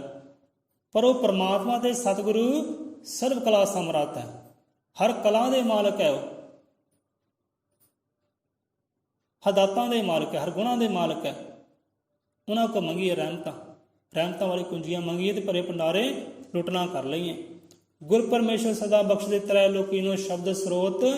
ਵਾਲਮੀਕ ਭਗਵਾਨ ਪ੍ਰਭੂ ਦੀ ਜਿਸ ਸਤਿਗੁਰ ਦੇ ਅੰਦਰ ਜੋਤ, ਆ ਜੋਤ ਹੈ। ਗੁਰ ਪਰਮੇਸ਼ਰ ਸਦਾ ਬਖਸ਼ਦੇ, ਕਿ ਆਪਣਾ ਗੁਰੂ, ਆਪਣਾ ਸਤਿਗੁਰੂ ਪਰਮੇਸ਼ਰ ਰੂਪ ਹੈ ਭਾਈ। ਉਹ ਪਰਮਾਤਮਾ ਚੱਲਦੀ ਫਿਰਦੀ ਇੱਕ ਜੋਤ ਹੈ, ਚੱਲਦਾ ਫਿਰਦਾ ਇੱਕ ਨੂਰ ਹੈ, ਇੱਕ ਪ੍ਰਕਾਸ਼ ਹੈ। ਗੁਰ ਪਰਮੇਸ਼ਰ ਸਦਾ ਬਖਸ਼ਦੇ, ਉਹ ਪ੍ਰਕਾਸ਼, ਉਹ ਜੋਤੀ ਆਪਣੇ ਭਗਤ ਨੂੰ, ਆਪਣੇ ਦਾਸ ਨੂੰ, ਤਿੰਨਾਂ ਲੋਕਾਂ ਦੇ ਜੀਵਨ ਨੂੰ ਸਦਾਈ ਪ੍ਰਕਾਸ਼ ਬਖਸ਼ਦੀ ਹੈ, ਗਿਆਨ ਬਖਸ਼ਦੀ ਹੈ, ਸੋਝੀ ਬਖਸ਼ਦੀ ਹੈ, ਸੱਚ ਬਖਸ਼ਦੀ ਹੈ, ਹੱਕ ਬਖਸ਼ਦੀ ਹੈ, ਪਰਮਾਤਮਾ ਨੂੰ ਬਖਸ਼ਿਸ਼ ਕਰਦੀ ਹੈ। ਕਿ ਪਰਮਾਤਮਾ ਲੈ ਲਓ, ਹਰੀ ਲੈ ਲਓ। ਤ੍ਰੈ ਲੋਕੀ ਨੂੰ ਸ਼ਬਦ ਸਰੋਤ, ਉਹ ਤਿੰਨਾਂ ਲੋਕਾਂ ਦੇ ਜੀਵਾਂ ਨੂੰ ਕੀ ਬਖਸ਼ਿਸ਼ ਕਰਦੇ ਨੇ? ਸ਼ਬਦ ਬਖਸ਼ਿਸ਼ ਕਰਦੇ ਨੇ, ਸ਼ਬਦ ਗੁਰੂ ਬਖਸ਼ਿਸ਼ ਕਰਦੇ ਨੇ। ਕਿ ਤੁਸੀਂ ਭਾਈ ਸ਼ਬਦ ਗੁਰੂ ਨੂੰ ਧਾਰਨਾ ਕਰ ਲਓ ਤੇ ਉਹਦੇ ਅੰਦਰੋਂ ਕੁੱਲ ਰਹਿਮਤਾਂ ਨੂੰ, ਬਖਸ਼ਿਸ਼ਾਂ ਨੂੰ, ਗੁਣਾਂ ਨੂੰ ਸਮੇਟਣਾ ਕਰ ਲਓ, ਪਰਮਾਤਮਾ ਨੂੰ ਪਾਉਣਾ ਕਰ ਲਓ। ਉਹ ਹੈ ਸ਼ਬਦ, ਉਹ ਹੈ ਸ਼ਬਦ। ਕਹਿੰਦੇ ਨੇ ਅੱਤ ਕਰੋਗੇ ਨਾ ਅੰਤ ਨੇੜੇ ਹੈ, ਪਖੰਡ ਕਰੋਗੇ ਤਾਂ ਦੰਡ ਨੇੜੇ ਹੈ। ਸੋ ਏਦਾਂ ਹੀ ਸ਼ਬਦ ਹੈ ਭਾਈ। ਸੰਤਾਂ ਰਹਿਬਰਾਂ ਨੇ ਸ਼ਬਦ ਦੀ ਗੱਲ ਕੀਤੀ ਹੈ, ਸ਼ਬਦ ਗੁਰੂ ਦੀ ਗੱਲ ਕੀਤੀ ਹੈ। ਗੁਰ ਪਰਮੇਸ਼ਰ ਸਦਾ ਬਖਸ਼ਦੇ ਤ੍ਰੈ ਲੋਕੀ ਨੂੰ ਸ਼ਬਦ ਸਰੋਤ। ਵਾਲਮੀਕ ਭਗਵਾਨ ਪ੍ਰਭੂ ਜਿਸ ਸਤਿਗੁਰ ਦੇ ਅੰਦਰ ਜੋਤ। ਉਹ ਸਤਿਗੁਰੂ, ਉਹ ਰਹਿਬਰ, ਉਹ ਸੰਤ ਸਾਧੂ ਜਨ ਗੁਰੂ ਮਹਾਰਾਜ, ਜਿਸ ਗੁਰੂ ਦੇ ਅੰਦਰ ਉਹ ਸਿਰਜਣਹਾਰ ਦੀ ਚੱਲਦੀ ਫਿਰਦੀ ਜੋਤ ਹੈ, ਨੂਰ ਹੈ, ਪ੍ਰਕਾਸ਼ ਹੈ। ਤੇ ਉਹਨਾਂ ਗੁਰੂਆਂ ਦੀ ਗੱਲ ਹੈ, ਉਹ ਸਤਿਗੁਰ ਦੀ ਗੱਲ ਹੈ। ਵਾਲਮੀਕ ਤੋਂ ਭਾਵ ਕਿ ਸਿਰਜਣਹਾਰਾ, ਕਰਤਾ ਪੁਰਖ, ਉਹ ਕਰਤਾ ਪੁਰਖ ਦੀ ਜੋਤ ਸਤਿਗੁਰ ਦੇ ਅੰਦਰ ਹੈ, ਉਹ ਗੁਰੂ ਦੇ ਅੰਦਰ ਹੈ। ਉਹ ਜੋਤ ਹੈ ਸ਼ਬਦ ਦੀ, ਉਹ ਜੋਤ ਲੈਣਾ ਕਰੀਏ ਸਤਿਗੁਰੂ ਮਹਾਰਾਜ ਬਖਸ਼ਣਹਾਰੇ। ਕਿ ਤਿੰਨਾਂ ਲੋਕਾਂ ਦੇ ਜੀਵਾਂ ਨੂੰ ਉਹ ਬਖਸ਼ ਰਹੇ ਨੇ। ਤ੍ਰੈ ਲੋਕੀ ਨੂੰ ਸ਼ਬਦ ਸਰੋਤ, ਤਿੰਨਾਂ ਲੋਕਾਂ ਦੇ ਜੀਵਾਂ ਨੂੰ ਬਖਸ਼ ਰਹੇ ਨੇ। ਕਿ ਸ਼ਬਦ ਹੀ ਤਾਰਨ ਵਾਲਾ ਹੈ। ਸ਼ਬਦ ਰਾਹੀਂ ਅਸੀਂ ਪਰਮ ਸੁੱਖਾਂ ਨੂੰ ਪਾ ਸਕਦੇ ਹਾਂ, ਪਰਮਾਨੰਦ ਨੂੰ ਪਾ ਸਕਦੇ ਹਾਂ। ਗੁਰ ਪਰਮੇਸ਼ਰ ਸਦਾ ਬਖਸ਼ਦੇ ਤ੍ਰੈ ਲੋਕੀ ਨੂੰ ਸ਼ਬਦ ਸਰੋਤ। ਵਾਲਮੀਕ ਭਗਵਾਨ ਪ੍ਰਭੂ ਦੀ ਜਿਸ ਸਤਿਗੁਰ ਦੇ ਅੰਦਰ ਜੋਤ। ਉਹ ਸਤਿਗੁਰ ਦੀ ਗੱਲ ਆਈ ਹੈ ਕਿ ਜਿਹਦੇ ਅੰਦਰ ਪ੍ਰਮਾਤਮਾ ਦੀ ਜੋਤ ਜਗਦੀ ਹੈ, ਰੋਸ਼ਨ ਹੈ, ਪ੍ਰਕਾਸ਼ਵਾਨ ਹੈ, ਕਿ ਜਿਹੜੇ ਹਰ ਜੀਵ ਨੂੰ ਸ਼ਬਦ ਦੀ ਦਾਤ ਬਖਸ਼ਿਸ਼ ਕਰਕੇ ਪ੍ਰਮਾਤਮਾ ਦੇ ਨਾਲ ਜੋੜ ਦਿੰਦੇ ਨੇ। ਉਹਨਾਂ ਸਤਿਗੁਰਾਂ ਦੀ ਗੱਲ ਆਈ ਹੈ। ਸੋ ਇੱਥੇ ਹੀ ਆਪਾਂ ਲੈਂਦੇ ਹਾਂ ਵਿਸ਼ਰਾਮ। ਸੋ ਹਾਜ਼ਰੀ ਅੱਜ ਦੀ ਕਾਫੀ ਲੰਬੀ ਹੋ ਗਈ। ਮਹਾਰਾਜ ਇੰਨੀ ਕੀ ਹਾਜ਼ਰੀ ਦਰ ਪ੍ਰਵਾਨ ਕਰੇ, ਮਤ ਬਖਸ਼ੇ, ਸਰਮਤ ਬਖਸ਼ੇ, ਸੱਚ ਦੇ ਮਾਰਗ ਤੇ ਚੱਲਣ ਦਾ ਦਾਤਾ ਜੀ ਸਭ ਜੀਵਾਂ ਨੂੰ ਬਲ ਬਖਸ਼ੀ ਕਰੇ ਕਿ ਜੁੜ ਸਕੀਏ ਉਹਦੇ ਸ਼ਬਦ ਦੇ ਨਾਲ, ਉਹਦੇ ਹੁਕਮ ਦੇ ਨਾਲ, ਉਹਦੇ ਨਾਮੇ ਦੇ ਨਾਲ। ਉਹਦੇ ਨਾਮੇ ਵਿੱਚੋਂ ਉਹ ਪ੍ਰਭੂ ਪਰਮੇਸ਼ਰ ਨੂੰ ਪਾਉਣਾ ਕਰ ਲਈਏ, ਪਰਮ ਸੁੱਖਾਂ ਨੂੰ ਪਾਉਣਾ ਕਰ ਲਈਏ, ਕਿਉਂਕਿ ਪਰਮ ਸੁੱਖ